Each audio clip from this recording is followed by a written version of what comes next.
You spend your entire day surrounded by people, noise, and constant demands. And all you can think about is going home, locking your door, and being completely by yourself. But within an hour of sitting in that quiet room, a strange and uncomfortable feeling begins to creep into your chest. The silence that you crave so desperately suddenly feels heavy, empty, and cold. You reach for your phone, scroll through social media, or play a video in the background just to drown out the quiet, and you realize you are trapped in a confusing paradox. You hate the exhaustion of being around people, but you fear the quiet ache of being alone. By the time you finish this video, you will understand the exact psychological mechanism behind the loneliness paradox, and you will learn how to transform painful isolation into an unshakable source of inner strength. To break free from this hidden trap, we must examine why your mind pushes people away while simultaneously starving for real connection, because running away from the world is not the same thing as finding yourself. This psychological contradiction is rooted in what philosophers call the Hedgehog's Dilemma. Imagine a group of hedgehogs on a freezing winter night. They move closer together to share their body heat and stay alive, but as they get closer, their sharp quills begin to prick and hurt one another. To stop the pain, they pull apart, but as soon as they separate, they begin to freeze in the cold. So they spend the entire night moving back and forth between the pain of intimacy and the freezing cold of isolation.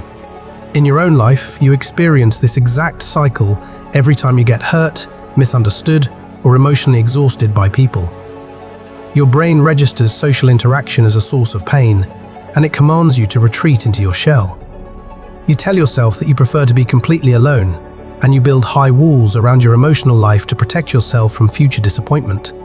This exact psychological struggle is immortalized in one of the deepest character arcs in modern storytelling, the journey of Guts from the legendary story of Berserk.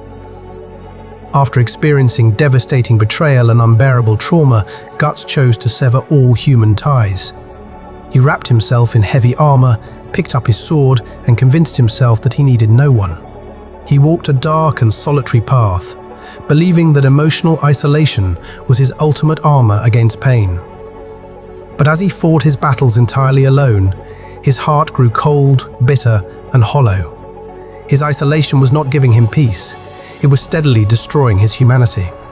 His true transformation did not happen when he hid away from the world, but when he realized that running away in anger was just another form of being controlled by his past pain. He began to lower his emotional walls, allowing meaningful connections back into his life while maintaining his fierce internal independence.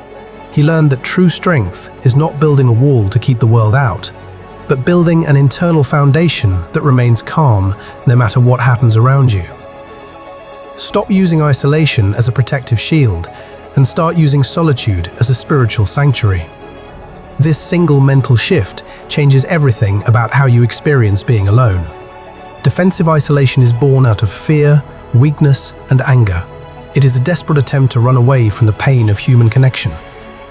But true solitude is born out of self-respect, clarity, and peace. It is a conscious decision to step back from the noise so you can recharge your mind and align with your purpose. When you sit alone in a quiet room, you need a practical script to change your inner language. Instead of saying, "I'm completely alone and no one truly understands me," say, "I'm in quiet solitude, restoring my energy and reconnecting with myself." Instead of saying, "I'm cutting everyone off because people are disappointing," say, "I'm setting healthy boundaries so I can protect my inner peace." This subtle shift transforms your environment from an empty prison into a sacred space. Notice the profound difference between the state of active loneliness and the state of grounded solitude. In active loneliness, your mind feels like an empty house where every small thought echoes with anxiety, and you constantly seek digital distractions to avoid your own company. But in grounded solitude, your mind feels like a quiet sanctuary. You can sit with a hot drink, read a book, or simply watch the rain without needing anyone else to validate your existence. When you master the art of solitude, your relationship with other people changes completely. You no longer enter friendships or relationships out of desperation or a fear of being alone. You enter them from a position of completeness, sharing your life with others because you want to, not because you need them to fill an empty void inside your chest. The great German-American philosopher and theologian Paul Tillich spent decades studying the profound depth of human existence, isolation, and spiritual healing. In his timeless work, The Eternal Now, published in 1963, he wrote two simple sentences that capture the entire essence of the human condition. Language has created the word loneliness to express the pain of being alone, and it has created the word solitude to express the glory of being alone. Paul Tillich understood that loneliness is a wound, but solitude is the cure. Being alone only hurts when you view yourself as incomplete, but when you realize that your own mind is a place worth visiting, the silence stops feeling like an enemy and becomes your greatest ally. Take a deep breath right now and recognize that you never need to fear the quiet again. Leave a comment below sharing whether you currently feel trapped in loneliness or grounded in solitude, and subscribe to join us on the next step of this journey.